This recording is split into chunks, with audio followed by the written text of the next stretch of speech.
अस्सलाम वालेकुम एवरीवन। आज मैं आपको बताने वाला हूँ कि अगर आप एक ऑनलाइन कंसल्टेशन ले रहे हो, अब बात यहाँ पर सिर्फ डॉक्टर्स की हो रही है, क्योंकि मुझे ये बताना है क्योंकि बहुत सारे डॉक्टर्स हैं जो बहुत बढ़िया ऑफलाइन में कम्युनिकेशन कर लेते हैं, या अगर किसी पेशेंट को हैंडल करना है तो एज अ डॉक्टर को पता है कि उसे क्या कैसे बात करनी है, कैसे पेशेंट को हैंडल करना है, कैसे कम्युनिकेट करना है। बट जब बात आती है ऑनलाइन कंसल्टेशन की, कि ऑनलाइन में पेशेंट से बात करके उसकी प्रॉब्लम को समझ के उसके मन में क्या चल रहा है, वो क्यों डरा हुआ है और वो क्यों ट्रीटमेंट लेने से डर रहा है, या क्यों वो बहुत सारे अलग अलग ट्रीटमेंट कर चुका है, बहुत सारी अलग अलग चीजें होती है। तो उसको मैंने एक सिंपल पार्ट में डिवाइड करके यहाँ पर बताया है। सबसे पहले देखिए, कोई भी पेशेंट अगर आपके पास ऑनलाइन कंसल्टेशन के लिए आ रहा है, तो सबसे पहले आपको ये समझ लेना है कि वो बहुत सारे डर के साथ आता है, ठीक है? क्योंकि उसको बहुत सारे डर होते हैं। पहले वो ट्रीटमेंट के अंदर फेल हो चुका होता है, बहुत सारे ट्रस्ट इश्यूज़ लेकर के आता है। इसलिए ऑनलाइन कंसल्टेशन के अंदर सिर्फ डायग्नोसिस मत करो, पहले ट्रस्ट बिल्ड करो। अगर किसी डॉक्टर को बहुत बढ़िया प्रिस्क्रिप्शन लिखते या बहुत बढ़िया तरीके से ट्रीटमेंट करते नहीं भी आता है, लेकिन अगर वो बढ़िया तरीके से कम्युनिकेशन करके ट्रस्ट बिल्ड कर पाता है, तो वो ज़्यादा सक्सेसफुल होगा ऑनलाइन कंसल्टेशन के अंदर। It's not only treatment quality, क्योंकि अगर ट्रीटमेंट बहुत बढ़िया है, बट अगर आप ऑनलाइन कंसल्टेशन में बहुत बढ़िया लेवल पे पेशेंट से कम्युनिकेट नहीं कर पा रहे, चाहे आप 5 मिनट क्यों ना बात करो, चाहे आप 10 मिनट क्यों ना बात करो, लेकिन जो आपकी बात होनी चाहिए वो एक बढ़िया फ्लो में होना चाहिए, एक प्रोफेशनलिज्म रहना चाहिए उसके अंदर। हालाँकि हर एक डॉक्टर प्रोफेशनलिज्म के साथ ही बात करता है, लेकिन ऑनलाइन में कुछ डिफरेंस होते हैं, वो मैं यहाँ पर बताना चाहता हूँ।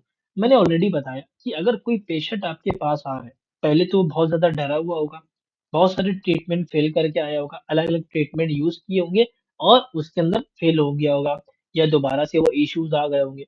तो अलग-अलग प्रॉब्लम वो ऑलरेडी दिमाग में लेकर बैठा होगा, अगर वो आपके सामने बैठा भी है तो। अब आपका रोल क्या है? मैंने पहले ही बताया, सबसे पहले आपको क्या करना है, एक मैंने नॉर्मल सा स्ट्रक्चर बनाया है कि स्टेप 1 ये होगी, आपको करना ये है 2 से 3 मिनट के अंदर आपको क्या करना है, एक वार्म स्टार्ट करना है। फॉर एग्ज़ाम्पल जिसको हम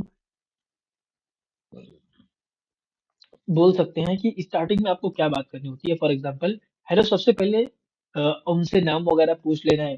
थोड़ा-सा एक बैरियर जो होता है कि यार एक डॉक्टर बैठा है, एक नॉर्मल पर्सन बैठा हुआ है, तो वो हेसिटेट करता है बात करने में, तो आपको थोड़ा-सा उसको फ्री करना होता है। उससे अपना नाम पूछ लिया, सिटी पूछ लिया, ऐज पूछ ली, एक्स, वाई, ज़ेड, थोड़ा-सा 2-4 बातें पूछ ली। उसके बाद क्या करना होता है, उसको बोलना होता है कि देखिए सबसे पहले रिलैक्स हो जाइए, आप कंफर्टेबल फ़ील करें, मुझे डिटेल में समझना है आपकी प्रॉब्लम क्या है। एक स्माइल फेस के साथ, एकदम काम टोन में, एकदम नॉर्मल टोन में, कि उसको अच्छा लगे। और आप स्माइल करोगे तो एक पॉजिटिविटी, एक ट्रांसफर ऑफ एनर्जी होगा पेशेंट के अंदर, ठीक है? अभी आपका काम क्या है कि जैसे ही पेशेंट आपके पास आया तो उसको कितना जल्दी आप कंफर्टेबल कर देते हो, ये बहुत बड़ा रोल यहाँ पर प्ले होता है। तो ये वाला पॉइंट है, इसके अंदर आप सिर्फ पेशेंट को कंफर्टेबल करें, और ये बहुत लंबा पार्ट नहीं है, इसको मैं बहुत ज़्यादा एक्सप्लेन कर रहा हूँ, लेकिन ये काम सिर्फ 1 मिनट का है। नाम, सिटी, ऐज पूछना, दो 10-15 सेकंड का काम है। और इतनी जो बातें मैं बता रहा हूँ, कि सबसे पहले रिलैक्स हो जाइए, आप कंफर्टेबल फ़ील करें, कोई भी टेंशन लेने की ज़रूरत नहीं है, आप बहुत सही जगह पर आए हो, मुझे डिटेल में समझना है आपकी प्रॉब्लम क्या है। सिंपल सी बात। अब ज़रूरी नहीं कि एकदम सेम बोलना है, आपको जैसे अच्छा लगे वैसे आप बोल सकते हो, लेकिन स्टार्टिंग के 2 से 3 मिनट आपका सिर्फ एक सिंगल फ़ोकस ये होगा कि सामने वाला जो पेशेंट ऑनलाइन आपके पास आकर बैठा है, वो कितना जल्दी आपसे बातें करने में कंफर्टेबल फ़ील करे। ये आपका पहला काम हुआ। उसके बाद आपको ऐसे क्वेश्चन्स करने हैं ताकि वो उसकी एक्चुअल प्रॉब्लम आपके सामने 1 से 2 मिनट के अंदर रख दे। अब उसके लिए क्या कर सकते हैं हम लोग? सबसे पहले हमें उससे 2 से 3 क्वेश्चन करने हैं। आप ऐसे बहुत सारे अलग-अलग क्वेश्चन्स कर सकते हो। मैंने एक बेसिक स्ट्रक्चर यहाँ पे दिया कि आपको ये स्किन की प्रॉब्लम कब से है? अगर आप मुझे बता रहे हो कि आपको एक्ने का प्रॉब्लम है, या सोरियासिस का प्रॉब्लम है, या एक्स वाई ज़ेड जो भी प्रॉब्लम है, तो प्रॉब्लम कब से है? फिर आप सुनिए, एकदम इत्मीनान से सुनना, वो जो भी बता रहे हैं ना, थोड़ा-सा 1 से 2 मिनट उसको बोलने दीजिए। वो जितना बोलेगा ऑनलाइन मीटिंग, उतना ज़्यादा कंफर्टेबल होगा आपसे और बातें करने में। तो आपको क्या करना है, आपने एक सवाल पूछा, आपको इत्मीनान से सुनना है वो क्या बोल रहा है। फिर अगर बहुत ज़्यादा बोलने लग रहा तो आपको बीच में थोड़ा-सा इंटरप्ट करके पूछना है, अब तक के क्या ट्राई किया? वो उसी के अंदर वो बोलता ही चला जाए। यहाँ पर पेशेंट बहुत आपसे बातें करेगा। तो आपको बीच में थोड़ा जो आपको पता करना है, अगर आपको पता चल चुका तो बीच में इंटरप्ट करके आप आगे के क्वेश्चंस को पूछ सकते हो क्योंकि आपको 4-5 क्वेश्चंस पूछने पड़ेंगे। तो सबसे ज़्यादा अब ये जो क्वेश्चंस आप पूछ रहे हो ना, इसका फ़ॉलो बहुत ज़्यादा इम्पोर्टेंट है। आपको कौन-सी स्किन की प्रॉब्लम है? क्या हुआ है? प्रॉब्लम कित कब से है? अब तक क्या-क्या ट्राई किया? क्रीम लगाई, मेडिसिन ली, क्या-क्या ट्राई किया? उससे क्या प्रॉब्लम आया? अब आपको भी पता है कि जितने भी लोगों को स्किन की प्रॉब्लम होती है, वो मेंटली बहुत ज़्यादा डिस्टर्ब होते हैं। तो लास्ट में आपको एक क्वेश्चन ऐड एकदम याद से करना है कि सबसे ज़्यादा किस चीज़ से मेंटली डिस्टर्ब होती है? मतलब कि हर इंसान की एक वो चीज़ होती है कि मैं अच्छा दिखूँ या मुझे स्किन के ऊपर कोई प्रॉब्लम ना हो, हर इंसान चाहता है। लेकिन अगर किसी को हो जाती है तो बहुत ज़्यादा अनकंफर्टेबल फ़ील करता है लोगों के सामने आने में, पार्टीज़ में जाने में या बहुत ज़्यादा इधर-उधर मिलने में, फ्रेंड्स में मिलने में वो हेजिटेट करता है। तो आपको उससे ऐसे क्वेश्चंस पूछना है ताकि उसको जो प्रॉब्लम रियली में है, वो एक्चुअली में उसको रियलाइज़ हो जाए। समटाइम्स क्या होता है कि एक प्रॉब्लम बहुत सालों से चली आ रही होती है ना, तो वो उस चीज़ को एज़ अ प्रॉब्लम देखना ही बंद कर देता है। लेकिन अब आपकी ऐड देख कर के वो दोबारा से उसको प्रॉब्लम समझ में आई है, अब वो आपके पास बात करने के लिए आया है। तो आपका काम है कि उसको इस तरीके से क्वेश्चन पूछना है कि उसको उसकी खुद की प्रॉब्लम रियलाइज़ हो जाए, कि एग्ज़ैक्टली वो यहाँ पर क्यों आया है। अब यहाँ तक की चीज़ हो गई, इतनी चीज़ अगर आपने कर दी तो ऑनलाइन में पेशेंट को फ़ील होना चाहिए डॉक्टर जेनुइनली सुन रहा है। यानी कि अगर आपने ये जो फ़्लो मैंने अभी तक बताया इसको आपने अगर बढ़िया तरीके से कर लिया तो सामने वाले पेशेंट को ये फ़ील हो जाएगा कि कोई बढ़िया बंदा बैठा है, मेरी एक-एक बात को सुन रहा है, समझ रहा है और अच्छी से पूछ भी रहा है। अब थर्ड पार्ट में ये होता है कि आपको ये लाइन बहुत ही ध्यान से अपने लैंग्वेज में जैसे बोल सकते हो वैसे आपको बोलना ही बोलना है। मैं समझ सकता हूँ, बार-बार ट्रीटमेंट फ़ेल होने के बाद फ्रस्ट्रेशन होती है।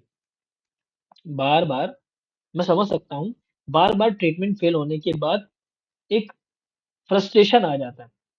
एक टेंशन आ जाता है कि मैं बार-बार ट्रीटमेंट कर रहा हूँ, फिर मेडिसिन ले रहा हूँ और फिर वो चीज़ वापस आ जाए तो एक फ्रस्ट्रेशन हो जाता है, एक अलग ही लेवल का टेंशन होता है और लोग बाहर जाके अनकंफर्टेबल होते हैं, बहुत सारी चीज़ होती है। तो आप जब ये वाला क्वेश्चन उससे पूछोगे ना, तो उसको और ज़्यादा रियलाइज़ होगा कि उसको रियली में कुछ बड़ी प्रॉब्लम है, तभी वो यहाँ पर आकर बैठा है और ये जो बंदा सामने बैठा है, ये मेरी प्रॉब्लम को सॉल्व कर सकता है। अब ये बातें होने के बाद आपको क्या करना है, अब बारी आती है एजुकेट करने की और एक अथॉरिटी बिल्ड करने की। अब यहाँ पर बहुत सारे डॉक्टर्स क्या करते हैं कि बहुत ज़्यादा टेक्निकल लैंग्वेज का यूज़ करके उस पेशेंट को और ज़्यादा कन्फ्यूज़ कर देते हैं और पेशेंट डर जाता है कि यार ये डॉक्टर साहब तो बहुत बड़े-बड़े नाम बोल रहे हैं, कुछ बड़ी प्रॉब्लम तो नहीं हो गई? वो और ज़्यादा टेंशन में आ जाएगा। तो आपको सिंपल क्लियर लैंग्वेज में उसको समझाना है कि एग्ज़ैक्टली उसको हुआ क्या है? उसको एजुकेट करना है कि क्यों हुआ होगा और अब क्या करना है? एक बढ़िया तरीके से होता है। फॉर एग्ज़ाम्पल मैं एक बात बता रहा हूँ, एक्ने सिर्फ़ ऊपर का प्रॉब्लम नहीं है। फॉर एग्ज़ाम्पल किसी को एक्ने का प्रॉब्लम है। आप क्या बोल सकते हो कि एक्ने सिर्फ़ ऊपर का प्रॉब्लम नहीं है, इसका रूट हार्मोनल या इंटरनल इम्बैलेंस होता है।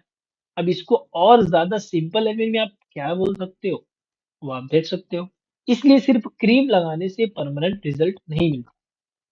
आपको क्या बोलना है कि एक्ने सिर्फ़ ऊपर का प्रॉब्लम नहीं, इसका रूट हार्मोनल या इंटरनल इम्बैलेंस भी हो सकता है। इसलिए सिर्फ़ क्रीम लगाने से परमानेंट रिज़ल्ट नहीं मिलता। जब पेशेंट को रीज़न समझ आता है, तब ट्रस्ट बिल्ड होता है।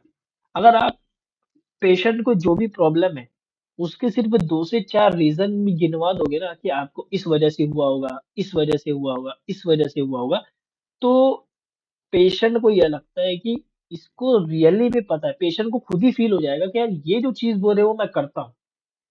कि अगर मुझे बहुत ज़्यादा दाग धब्बे है, मेरे बॉडी के ऊपर बार-बार मेरे को मेरी गर्दन के ऊपर, मेरी पीठ के ऊपर बार-बार धब्बे आ जाए, तो मैं बहुत ज़्यादा बाहर का खाना खाता होगा। बहुत ज़्यादा ऑयली खाना खाता होगा, इसीलिए मुझे ये प्रॉब्लम हुई है। डॉक्टर सही बोल रहा है।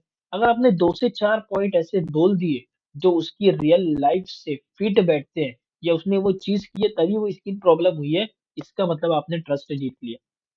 अब आपने अगर एक बार ये ट्रस्ट जीत लिया, अब चालू होती है क्लियर ट्रीटमेंट रोड मैप। अब यहाँ पर आकर आप जो भी बोलोगे, वो सब सुनेगा, वो सब यकीन करेगा, वो सब ट्रस्ट करेगा।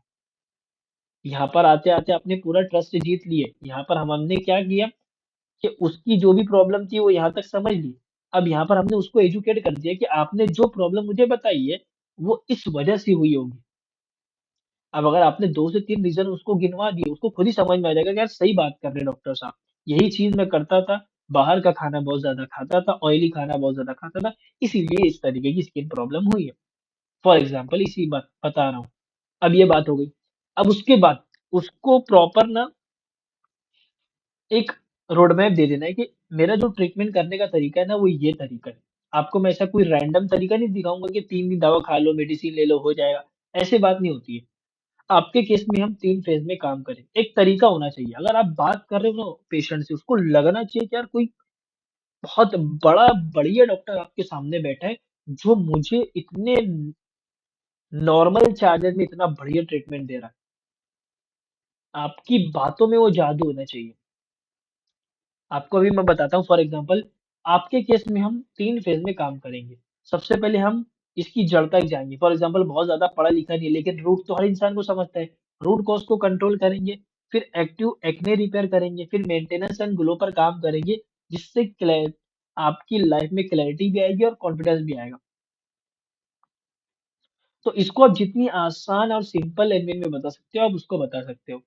फॉर एग्ज़ाम्पल आप उसको स्टार्टिंग में बोल सकते हो कि सबसे पहले हम अंदर से इस प्रॉब्लम को सॉल्व करने का ट्राई करेंगे कि इंटरनल जो बॉडी में हॉर्मोन्स लेवल पर या जो भी आपकी लैंग्वेज में चीज़ें बोली जाती है कि इंटरनली हम पहले इसको सॉल्व करेंगे, फिर हम ये एक्टिव एक्ने रिपेयर करेंगे। इसको आप और सिंपल लैंग्वेज में कैसे पेशेंट को बता बता सकते हो, वो आपको बता रहे हैं। फिर हम मेंटेनेंस एंड ग्लो पर काम करेंगे। इसको जितना ज़्यादा सिंपल लैंग्वेज में आपने रोड मैप अगर बता दिया, तो पेशेंट को यकीन हो जाएगा कि यार ये जो बोल रहा है सही है। अब बात आती है प्रिस्क्रिप्शन लिख कर दे दिया, तो प्रिस्क्रिप्शन को कैसे पिच करें? पैकेज ले लीजिए, 1 महीने की मेडिसिन ले लीजिए, 15 दिन का कोर्स है, 30 महीने का 30 दिन का कोर्स है। It's not like that. आपको ये वर्ड्स यूज़ करने ही नहीं है। अगर आप ये वर्ड्स का यूज़ कर रहे हैं, चाहे आप ऑफ़लाइन में यूज़ करो, चाहे आप ऑनलाइन में, ये दोनों के लिए मैं चीज़ें बता रहा हूँ कि आपको पैकेज ले लीजिए, 15 दिन का पैकेज है, 15 दिन का कोर्स है, 30 दिन का कोर्स है।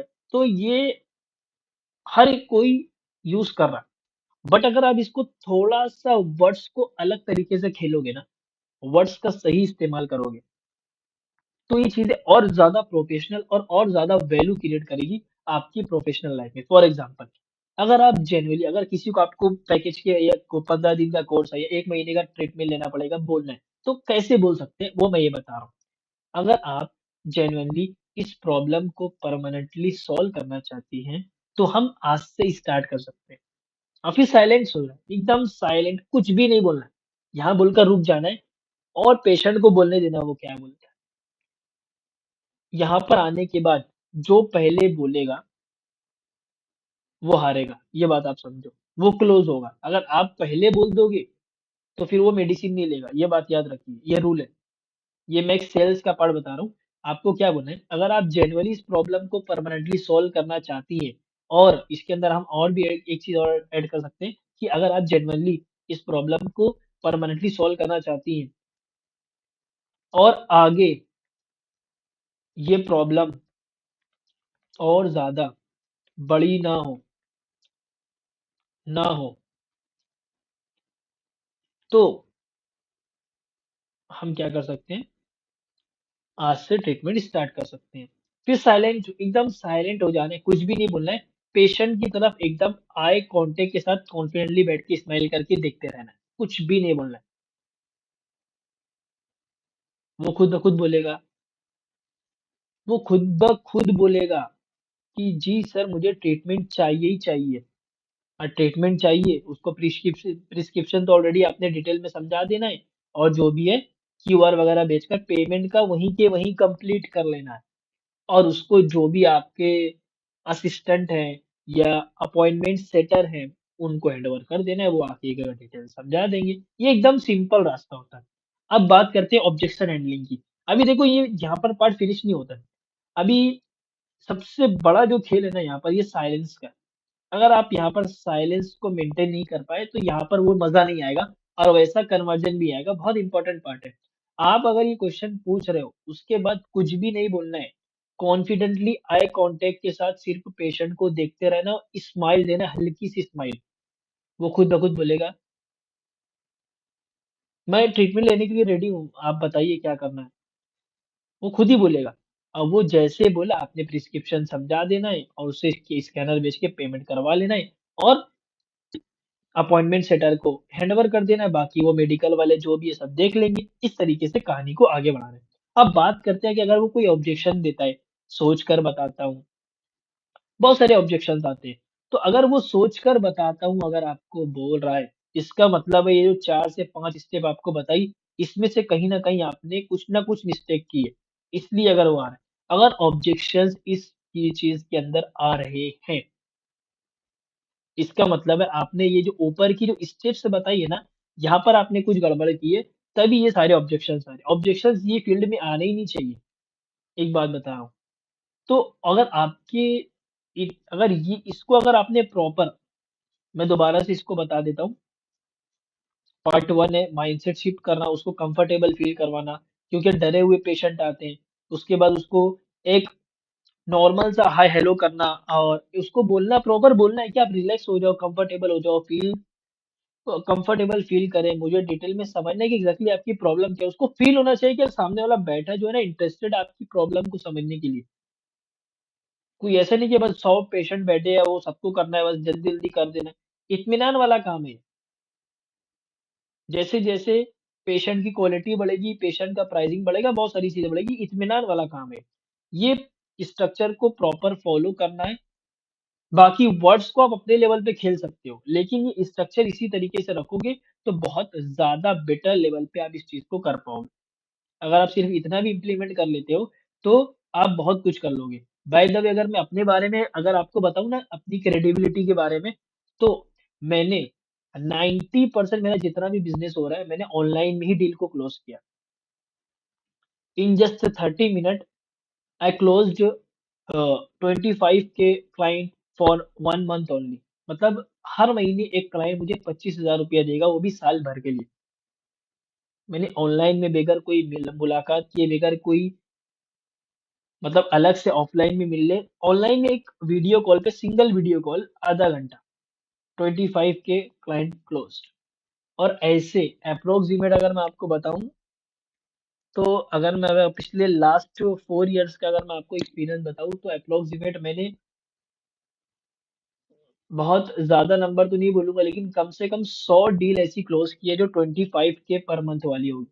100 डील तो होगी जो एक ही कॉल में बैठ के की। ऐसे तो बहुत सारी डील है जो 2 दिन के बाद, 4 दिन के बाद क्लोज होती है, लेकिन अब यहाँ पर तो 500,000 रुपए की बात है। अगर आप कोई ट्रीटमेंट दे रहे हो, स्किन का ट्रीटमेंट दे रहे हो, कोई भी ट्रीटमेंट दे रहे हो, तो स्टार्टिंग जो बेसिक जो इन्वेस्टमेंट होगा पेशेंट का, वो 500,000 रुपया होगा। तो अगर ये जो चीज़ें मैंने आपको डिटेल में समझाई है, यही चीज़ों का यूज़ करके मैंने हर महीना, साल भर का जो है प्रॉपर अपना सिस्टम को सेल किया पर मंथ 25K में, और वो भी 100 से ज़्यादा क्लाइंट को मैंने एक ही मीटिंग में ऑन द स्पॉट पेमेंट लेकर डील क्लोज़ किए। तो ये जो सिस्टम मैंने आपको बताया ना, अप्रोक्सिमेट 4 साल का मेरा सेल्स का एक्सपीरियंस है। तो 4 साल का जो सेल्स का एक्सपीरियंस है ना, मैंने उसका एक हल्की-सी झलक मैंने यहाँ पे दी है कि एग्ज़ैक्टली क्या चीज़ें करनी चाहिए। एज़ अ डॉक्टर आपको तो पता है कि एग्ज़ैक्टली क्या-क्या चीज़ें करनी चाहिए, कैसे बात करनी चाहिए, आप इतने पढ़े-लिखे हो, आपको सारी चीज़ें पता है। लेकिन जब बात आती है ऑनलाइन कंसल्टेशन की, उसका क्या फ्रेमवर्क होता है, मैंने उसको एक्सप्लेन किया। बाकी आपको तो बात करते बहुत बढ़िया तरीके से आती है, उसका कोई टेंशन नहीं है। बस अगर आप इस फ्रेमवर्क का यूज़ कर लो ना, तो बहुत बढ़िया चीज़ें बन सकती है। जैसे अभी मैं आपको एक एग्ज़ाम्पल देता हूँ, जैसे मैं इस चीज़ को फ्रेमवर्क बोल रहा हूँ, स्क्रिप्ट नहीं बोल रहा हूँ। इसको मैं क्या बोल रहा हूँ? मैं आपको एक फ्रेमवर्क दे रहा हूँ। तो सिर्फ़ वर्ड को चेंज करके इसको मैंने कितना बढ़िया फ़ील करवा दिया ना, कि नहीं कुछ बढ़िया चीज़ दे रहा है फ़ैज़। फ्रेमवर्क, कुछ तो बढ़िया चीज होगी, देखते हैं, चलो देखते हैं। राइट। लेकिन अगर मैं बोलता स्क्रिप्ट है तो आप नॉर्मल लेते हैं, हाँ स्क्रिप्ट होगी, कोई भी चैट जीपीटी से उठाया होगा, पेस्ट करके बोल दिया होगा, कोई स्क्रिप्ट होगी। लेकिन मैंने क्या बोला? Framework. That's the magic of word. Words के अंदर बहुत पावर होती है। तो आप पेशेंस से ऐसे कौन कौन से वर्ड्स का यूज करते हो ना, ये बहुत ज्यादा मैटर करता है। तो मेरी तरफ से यही था।